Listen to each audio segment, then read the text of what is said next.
तो अभी तक आपने क्या देखा होगा कि जो भी आप डेटा रखते होगे वो अलग अलग प्रॉपर्टीज फाइल के अंदर पढ़ाएगा। प्रॉपर्टीज फाइल यूजर ने पास नहीं पढ़ाएगा। तो मतलब क्या होता है कि जो हम डेटा रखते हैं ना वो हार्ड कोडेड नहीं है। तभी आप क्या करते हो कि आपको यूजर ने पासवर्ड देना है, आप डायरेक्टली कोड में लिख देते हो एडमिन एडमिन, ठीक। फिर ऐसे मान लो कि आपने 1000 जगह हमने डेटा दिया है और इन फ्यूचर आपको चेंज करना हुआ, देन आपको कितने सारे एफर्ट लगेंगे ना। अब जाओगे हर एक क्लास में जाओगे, वहाँ कोड चेंज करोगे, फिर आके वही काम करोगे बार बार। तो हम करते हैं क्या है ना कि जो क्या हुआ, हाँ, तो हम करते क्या है ना कि जो अपना डेटा हमारा होता है, जो हम डेटा होता है उसको हम एक्सेल शीट के अंदर रखते हैं और एक्सेल शीट को फिर हम रीड करते हैं ऑटोमेशन के थ्रू। तो जैसे कि मैंने यहाँ पे एक शीट प्रिपेयर करी है, इस ना डेटा रखा मैंने वहाँ लगी है ऐसा, ठीक है। अब मुझे ये रीड करना है जावा के थ्रू। जावा के थ्रू कैसे रीड होगा ये? पहली बात, सेलेनियम के पास कोई ऐसा मेथड क्लास नहीं है जिससे आप एक्सेल डेटा रीड कर पाओ। सेलेनियम के पास जैसे रिपोर्टिंग के लिए उसके पास कुछ नहीं है ना, अलग से यूज़ करते हो, ऐसे इसके लिए भी क्या होगा कि हमें कुछ अलग से यूज़ करना पड़ेगा। तो इसके लिए एक API बनी है, उसका नाम है अपाचे POI, ठीक, अपाचे POI। तो उससे हम क्या करते हैं कि हम उससे डेटा रीड कर पाते हैं। बाकी हम सेलेनियम जावा के थ्रू नहीं, चाहे हमें पाइथन के द्वारा भी अगर डेटा रीड करना हो एक्सेल से तो हमें फिर भी अपाचे POI यूज़ करना ही पड़ेगा, ठीक। तो उसके लिए देखो आप क्या यूज़ कर रहे हो, आप मैवन प्रोजेक्ट में जार लगता नहीं, तो हम क्या यूज़ करेंगे, डिपेंडेंसीज उसकी यहाँ पे आकर तुम्हें बस सर्च करना है अपाचे POI MVN, ठीक, पहली वाली आ जाएगी तुम्हारे पास। तो लेटेस्ट वर्जन ले लेना है इसका और ये वाली डिपेंडेंसी अपने pom.xml के अंदर पेस्ट कर देना, जैसे मैंने पहले ऑलरेडी करके रखा है, ठीक, डिपेंडेंसी टैग के अंदर। इसमें दो वाले यूज़ होती हैं, अपाचे POI और अपाचे POI OOXML। जैसे यहाँ पे देखो ये कौन सा है, सिर्फ POI आर्टिफैक्ट आईडी में।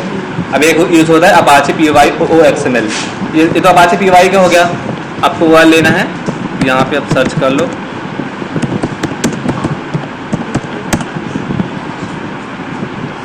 ठीक, पहला वाला आ जाएगा, पे क्लिक करोगे, लेटेस्ट वर्जन ले लेना। तो यहाँ पे देखो है ना OOXML आर्टिफैक्ट आईडी का नाम देखो, और एक ER लेना है। तो मैंने दोनों ऑलरेडी लेकर रखा, तो मैं नहीं ऐड कर रहा। हाँ, दोनों लेना पड़ेगा, दोनों यहाँ आपके छोटा बस देखो मैंने ऐड रखा है ना, अपाचे POI वाला एक और अपाचे POI OOXML वाला, ठीक, दोनों ऐड कर देना। आगे आते हैं कोड में, एक बनाते हैं पैकेज,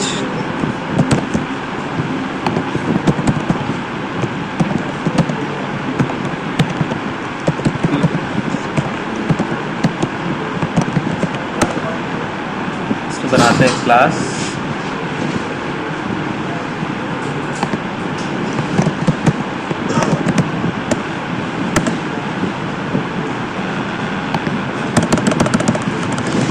ठीक, बनाते हैं मेन मेथड।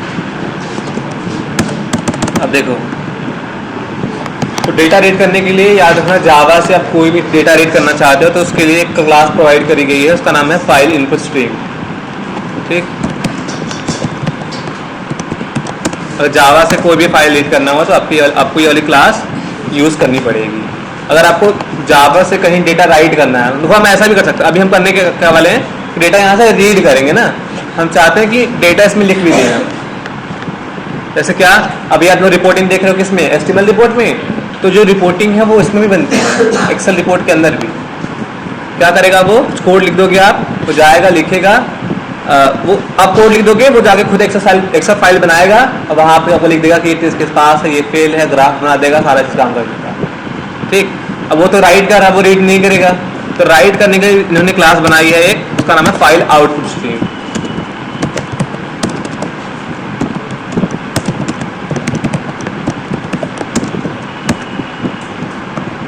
ठीक। ये वाली रीड करने के लिए है और ये वाली राइट करने के लिए। तो हमें भी राइट करना है तो हम पहला वाला यूज़ करने वाले हैं। अब जैसे ही क्या करते हैं कि हर ड्राइवर का पेरेंट वेब ड्राइवर होता है, वैसे ही फाइल इनपुट स्ट्रीम या फिर फाइल आउटपुट स्ट्रीम का पेरेंट है इनपुट स्ट्रीम। चाहो आप इसको ऐसे स्टोर कर लो,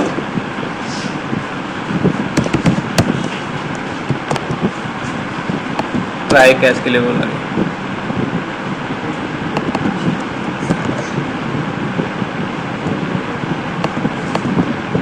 ठीक।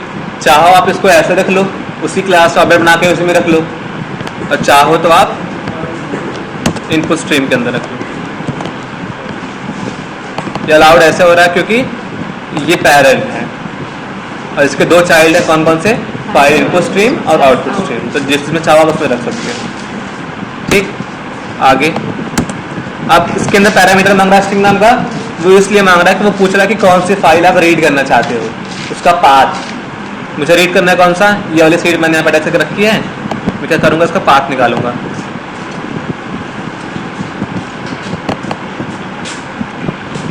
अब जैसे देखो आप अभी क्या करते हो आप कि पाथ पूरा लोगे ना,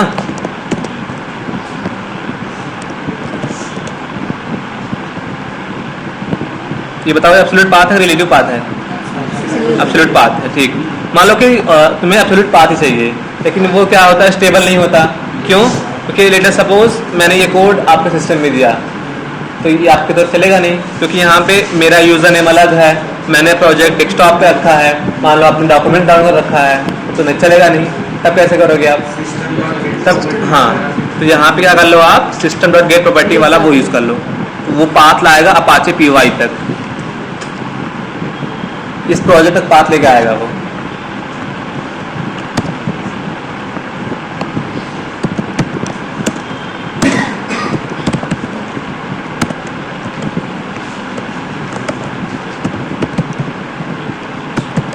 user dot D I R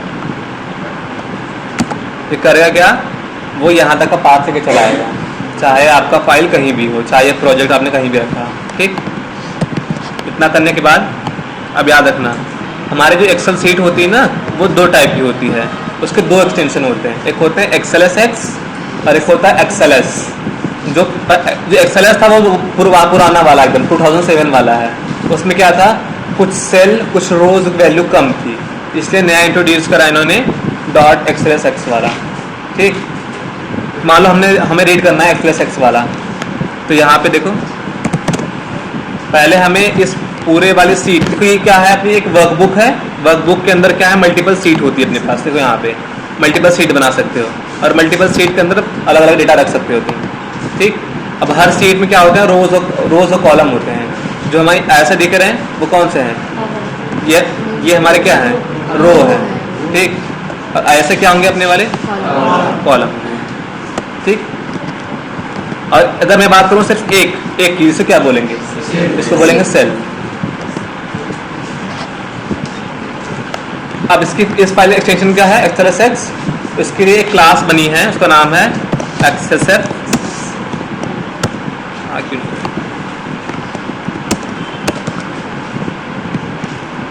अच्छा, जो दोनों का वर्जन सेम रखना, ठीक। अपाचे PY वाला और अपाचे PY OXML का, दोनों का वर्जन सेम रखना। अच्छा, मैंने रखा है ना 5.2.4, तो यहाँ पे सेम ही रखना दोनों के लिए। आते यहाँ पे, तो अगर हमारे फाइल का एक्सटेंशन क्या है, XLSX है, तो हम क्या करेंगे, वहाँ पे हमारे पास क्लास बनी है XSF वर्कबुक, ठीक। यहाँ पे देखो, तो हम ये वाला यूज़ कर रहे हैं। और यहाँ पे देखो ये जो एक क्लास है, इस क्लास में क्या है ना, ये क्लास के पास दो कंस्ट्रक्टर हैं, पैरामीटराइज और नॉन पैरामीटराइज। अगर पैरामीटर नहीं पास करोगे फिर भी कंपाइल हो जाएगा वो, लेकिन पास करना पड़ेगा। क्यों? ये कैसे डिसाइड करेगा कि हम कौन सी वाले फाइल को रीड करना चाह रहे हैं ना, तो हमें इस वाले फाइल कौन सी वर्कबुक बता रहा हूँ आगे। अगर वर्कबुक का एक्सटेंशन क्या है, XLSX है, तो हमें यूज़ करना पड़ेगा XSF वर्कबुक, और इस वाले XSF वर्कबुक के अंदर एज अ पैरामीटर हमें इस वाले फाइल इनपुट स्ट्रीम का रेफरेंस ऑब्जेक्ट देना पड़ेगा, तभी डिसाइड कर पाएगा कि मैं कौन सी वाली वर्कबुक को रीड करने जा रहा हूँ, ठीक। अब ये मांग रहा है ट्राई एंड कैच वाला, ठीक है, आगे अब इतने कोड से क्या होगा मालूम है, तुम्हारा फोकस सब बंद होएगा, तुम्हारा फोकस इस वाले पूरे सीट पे चली जाएगी, पूरे वर्कबुक पे, इसमें जितनी सीटें हैं। मैं ओपन कर देता हूँ, पूरा फोकस इसके ऊपर हो गया है, चाहे ये भी ओपन था चाहे ये भी ओपन था, बस इसका पूरा फोकस है कि मुझे इस वाले वर्कबुक के ऊपर आ गया। और मुझे क्या करना है कि यहाँ पे 3 सीट है, मान लो मुझे पर्टिकुलर एक सीट से डेटा रीड करना है अगर, तो यहाँ पे इसके पास एक मेथड है,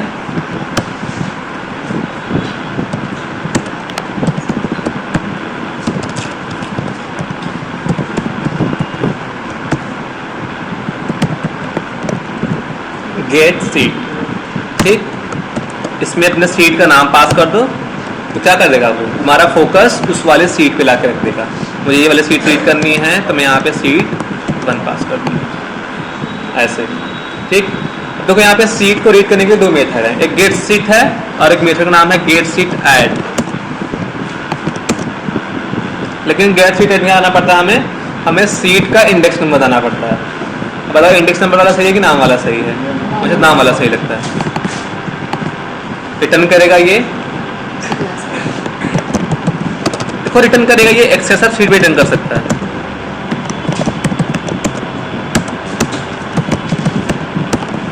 और ये वाला मान लो अभी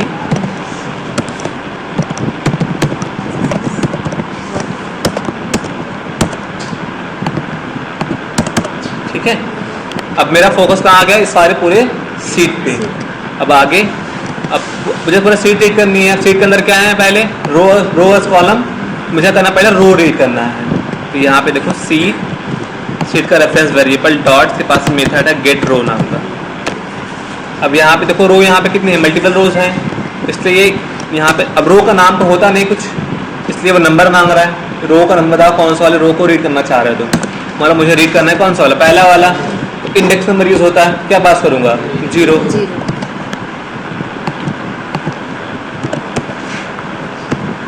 ठीक, अब इसका फोकस आके इस वाले रो पे आ गया। मुझे रीड करना है सिर्फ ये पहला वाला नेम मान लो, मुझे फोकस उस वाले रो के पर्टिकुलर सेल पे करना है। तो यहाँ पे सेम रिटर्न करेगा क्या, ये एक्सेसिव रो। ठीक, रो बीजे। अब यहाँ पे इस रो का रेफरेंस वेरिएबल लेके डॉट, इसके पास एक मेथड होगा गेट सेल। ठीक, अभी इस रो के अंदर मल्टीपल सेल हैं, मुझे रीड करना कौन सा, पहला वाला। सेम इंडेक्स नंबर यूज होगा, तो यहाँ पे 0 पास कर दूंगा। तो इसका फोकस आके इस पहले वाले सेल पे पड़ जाएगा, पहले वाले रो के पहले वाले सेल पे। ठीक, और रिटर्न क्या करेगा ये, एक्सेसिव सेल।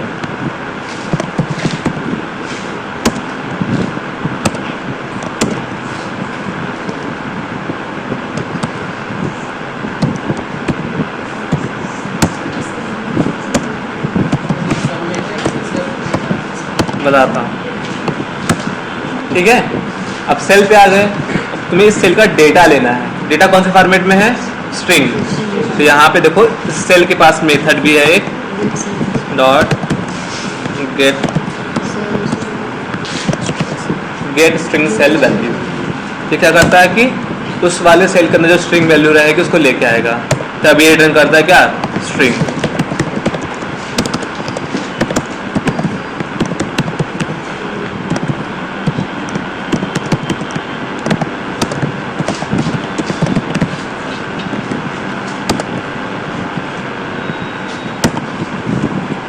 ठीक, अब चाहो तो इसे प्रिंट करा लो।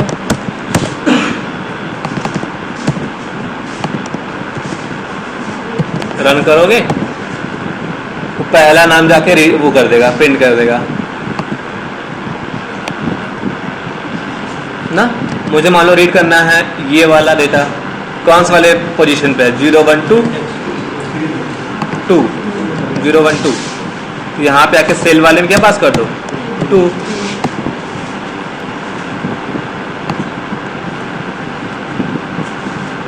टू पे है ना कि नाम। मुझे मान लो रीड करना है ये वर्ल्ड, तो ये कौन से रो पे है, दूसरे रो पे कौन सी सेल पे है? 03 वाले, तो यहाँ पे क्या बस कर दो रो नंबर 1 और यहाँ पे क्या 3।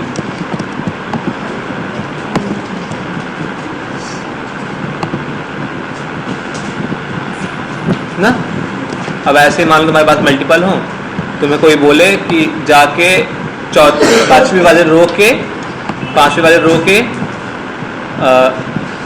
जी वाले कॉलम का डेटा लेके आओ। तो जी वाला कॉलम कौन सा है? ये ना, और रो पांचवी कौन सी है? यही वाली है। तुम जाके ये वाला डेटा रीड करोगे तो यहाँ पे तुम्हारा लगाना पड़ेगा 6 है मतलब 5, इंडेक्स नंबर 5, और ये कौन से पे है? 0 1 2 3 4 5 6, ऐसे निकालना पड़ेगा। तो हम क्या करते हैं मालूम है? जैसे कि तुम्हें ऑटोमेट करना है लीड क्रिएशन वाला, तो हमारे पास डेटा होता है ना कि first name, last name, address, mobile number. तुम अभी कहाँ पास करते हो? हार्ड कोडेड ना। फिर इन फ्यूचर तुम्हें बोला कि भाई जाके ये नाम नहीं उस नाम से क्रिएट करना, फिर क्या करोगे? कोड में जाओगे, फिर नाम चेंज करोगे, फिर रन करोगे।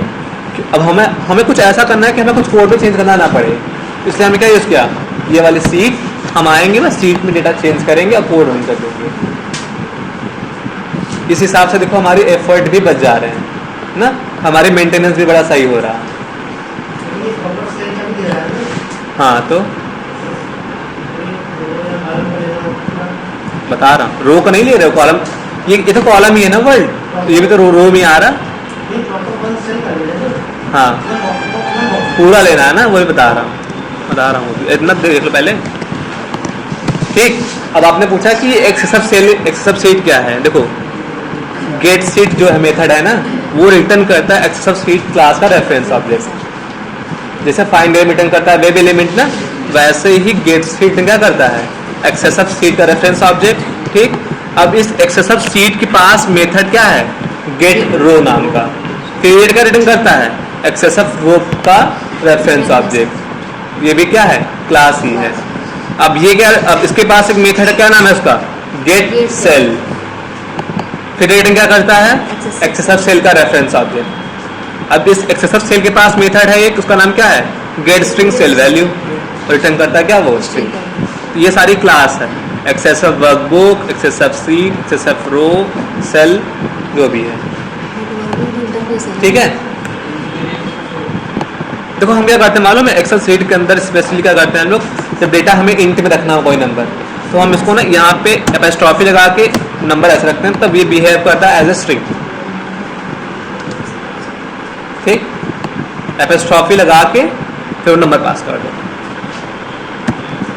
ऐसे, तब ये स्ट्रिंग हो जाएगा 5। और जो बोल रहे हो वो भी हो जाएगा कि अगर डेटा इंट में पड़ा है तो इंट में ले लो, वो आगे देखेंगे। इतना क्लियर है सभी को ना? अब आगे देखना। अब 10 किसके लिए हो गया? एक्सटेंशन XLSX के लिए। अब क्या हो कि उसका एक्सटेंशन हो क्या? XLS, सिर्फ XLS, तो उसके लिए अलग क्लास है, उसका नाम क्या मालूम है? HSSF workbook. जहां आपने X लिखा है वहां पे H।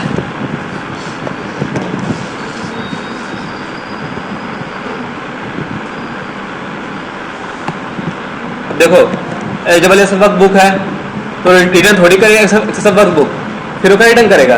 HSSF वर्कबुक रिटर्न करेगा ये। फिर इसके पास मेथड होगा सेम गेट सीट, लेकिन ये क्या रिटर्न करेगा? HSSF seat. जहां जहां आपने X लिखा होगा वहां पे आपको S लिखना पड़ेगा। फिर इसके पास मेथड है गेट रो, वो क्या रिटर्न करेगा? HSSF रो।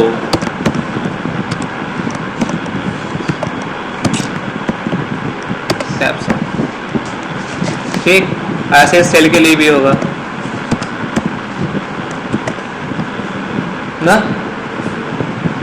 अब सोचो कि तुम्हें बार बार सीट चेंज करके दे रहे हैं, XLSX फिर दे रहे हैं, फिर XLSS वाला, तुम क्या करोगे? ऐसे तुमने कोड लिखा है बहुत सारा, फिर आके पूरा कोड चेंज करोगे ना। अब ऐसे तुम्हें वेब ड्राइवर में भी होता था, क्रोम ड्राइवर में, अगर तुम क्रोम ड्राइवर का ऑब्जेक्ट बना के क्रोम ड्राइवर में रखते थे, फिर आगे तुम्हारा मैनेजर बोलता था कि इसको क्रोम ड्राइवर पे नहीं रन करो, फायरफॉक्स ड्राइवर पे, फिर जाओगे पूरा कोड चेंज करोगे, जहाँ जहाँ तुमने क्रोम ड्राइवर लिखा होगा हर जगह जाकर चेंज करते। लेकिन अगर तुमने क्रोम ड्राइवर रिटर्न करके वेब ड्राइवर में लिया था, तुम्हें कहाँ चेंज करना पड़ता था? सिर्फ एक जगह। इसमें भी सेम सीन हो सकता है। XSS वर्कबुक और XSS वर्कबुक का पेरेंट, उसका नाम मालूम क्या है? वर्कबुक।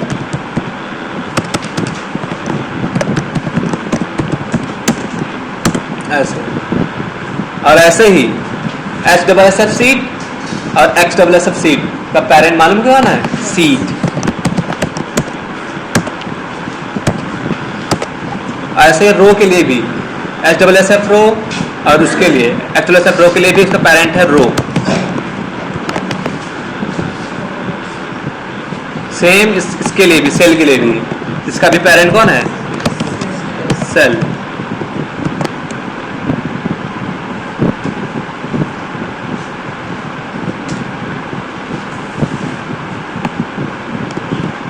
अच्छा,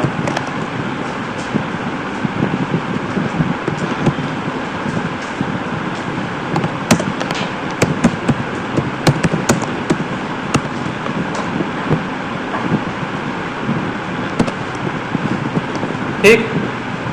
मालूम क्या है? Same web driver concept follow करा है इन्होंने भी। वर्कबुक क्या है? एक इंटरफेस है। उस इंटरफेस के अंदर कुछ नॉन इम्प्लीमेंट मेथड बने हैं। कौन कौन से? Get seek, add. फिर वो जाके इम्प्लीमेंट्स कहाँ हुए होंगे? XSS वर्कबुक में और XSS वर्कबुक के अंदर। सेम कंसेप्ट इनके लिए भी हो रहा है सीट के अंदर। कि सीट भी क्या है? ये भी क्या है? इंटरफेस है। रो भी क्या है? ये इंटरफेस है। सेल भी क्या है? इंटरफेस। इन्होंने सेम वेब ड्राइवर का कंसेप्ट इन्होंने कॉपी किया है पूरा। अब देखो इन फ्यूचर उसने बोला कि जाके रन करो XSS वर्कबुक के अंदर। तुम आओगे बस यहाँ पे, और कहीं चेंज कर रहा हूँ मैं अभी। अगर मैंने इसका रेफरेंस ऑब्जेक्ट इसी में रखा होता, फिर इसका भी रेफरेंस ऑब्जेक्ट इसी में रखा होता, मुझे हर जगह जाकर चेंज करना पड़ता। लेकिन अगर मैंने उनके पेरेंट क्लास यूज़ कर ली तो जाके बस जहाँ तुमने ऑब्जेक्ट बनाया है उसका ऑब्जेक्ट चेंज कर दो, बाकी सब जगह वो क्या हो जाएगा? अप्लाइड हो जाएगा। ठीक है। तो अभी हम क्या कर रहे हैं कि अभी हम एक डेटा रीड कर रहे हैं। तो मालूम मुझे क्या करना है कि पूरा डेटा रीड करना है। इस सीट में जितने डेटा हैं सारा रीड करना है मुझे। कैसे करोगे?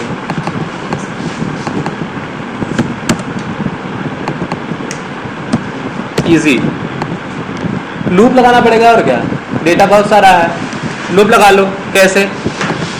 अब यहाँ पे आपके पास कितनी रो है? 2। इन फ्यूचर 5 भी हो सकती है, 6 भी हो सकती है। हमें पूरा रीड करना है तो यहाँ पे लगा लो एक फॉर लूप।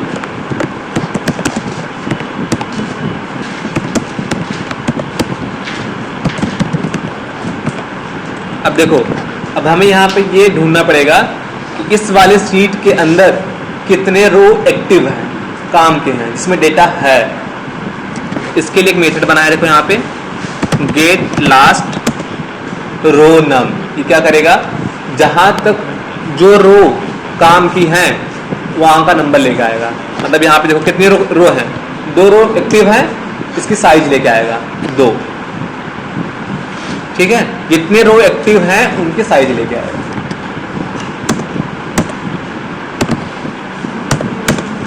ठीक। अगर मैं ये मान लो ये वाला यूज नहीं करता, मैंने यहाँ पे 2 दे देता, मान लो अभी के लिए मैं यहाँ पे 2 दे देता, इन फ्यूचर 4 हो जाता, फिर अगर डेटा रीड करता वो नहीं। मान लो तुमने यहाँ पे 4 दे दिया और वहाँ पे 2 ही एक्टिव हैं, बाकी 2 अपने नल पॉइंटर से सुना जाएगा ना, क्योंकि डेटा है ही नहीं उसमें, नल पॉइंटर देगा ही वो पहली बार। उसका ये जिसका ऑब्जेक्ट है वो नल हो जाएगा ना। इसलिए हम यहाँ पे क्या यूज़ कर रहे हैं कि जहाँ तक वो एक्टिव है वहीं तक जाके ढूंढना बस, और आगे जाके ढूंढना मत। इसके लिए मेथड बनाया है गेट लास्ट रो नम। लगाओ ये वाला।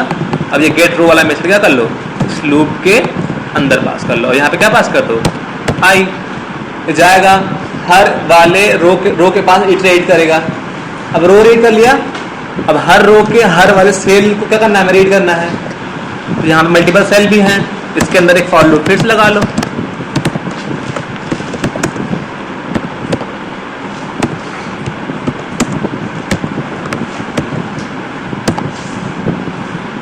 अब देखो, तो हमें ये आइडेंटिफाई करना है उस सारी रो में कितने सेल एक्टिव हैं, काम के हैं, क्योंकि सेल यहाँ पे देखो बहुत सारे खाली हैं इस रो में। देख रहे हो, ये सब खाली है। अगर वो जाके नहीं रीड करने लगा तो क्या होगा मालूम, नल पॉइंट एक्सेप्शन आने लगेगा। लेकिन हमें रीड कहाँ करना, कहाँ तक करना, जहाँ तक एक्टिव है। तो इसके पास भी सेम मेथड है, जैसे इसके पास गेट लास्ट रो नाम है ना, इसके पास भी सेम मेथड है, उसका नाम है यूज करना रो का मेथड, रो ओबीजे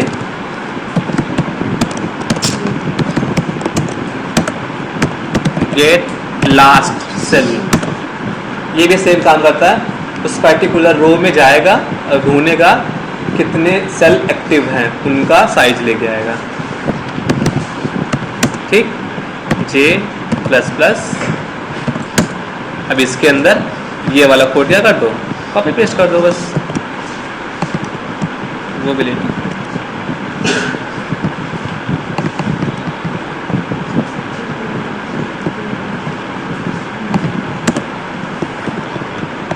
ऐसे और रन कर दो। अच्छा,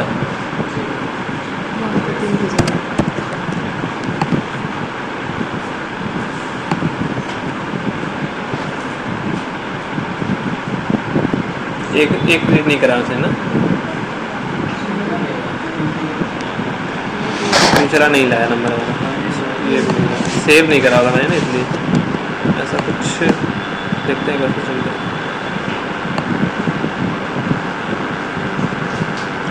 नीचे का रो नहीं रीड कर रहा हूँ, ठीक, मैं गलती कर रहा हूँ।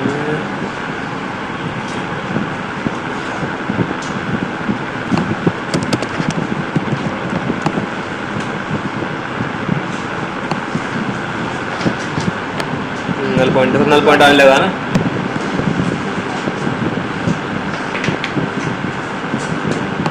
मैंने यहाँ रिक्वेस्ट लगाया हूँ यहाँ पे, ठीक है, पास करा है, पास करा है।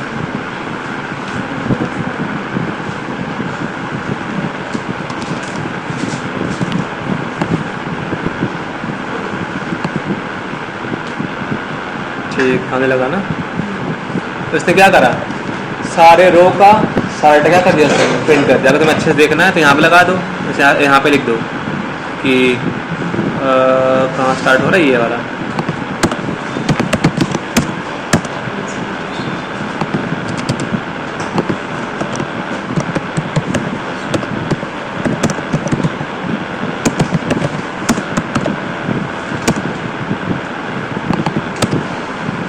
यहाँ पास कर दो आई,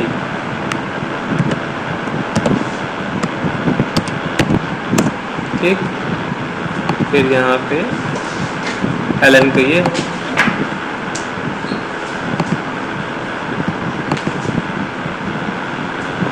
अच्छा गलत नहीं करता, ये लाइन चेंज करने पर दिया ना।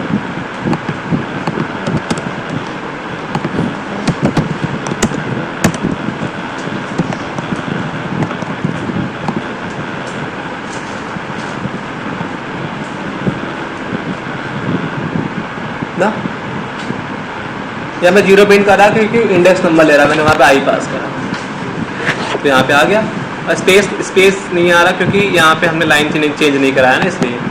चाहो लाइन चेंज करना चाहो प्लस करके यहाँ पे कॉन्कनेट कर दो स्ट्रिंग, खाली स्पेस प्रिंट कर देगा हमारा। ठीक, तो अभी आपको प्रैक्टिस करना क्या है, यहाँ पे जितना डेटा पास करना चाहो पास कर लो। आपको क्या करना है कि अभी आपने जो यूज़र ने पासवर्ड अभी लीड क्रिएट करते हो, आप कहाँ रखोगे, शीट के अंदर रखोगे। और अपने ऑटोमेशन कोड के अंदर कोई भी वैल्यू हार्ड कोडेड नहीं होनी चाहिए। जो डेटा आना चाहिए कहाँ से आना चाहिए, इस शीट के थ्रू। ठीक, एक काम करना, सबने लीड क्रिएशन का ऑटोमेट किया ही होगा फ्रेमवर्क के थ्रू। तो अभी क्या कर लो, ये पूरा कोड यूज़ करके तो तुम हार्ड कोडेड दे रहे हो वहाँ पे ना, कोड के अंदर ही सारा डेटा रखो शीट के अंदर और जाके रीड करो। ठीक है, बस करते हैं आज के लिए। हाँ करेंगे आगे, अभी इतना कर लो, आगे बहुत है।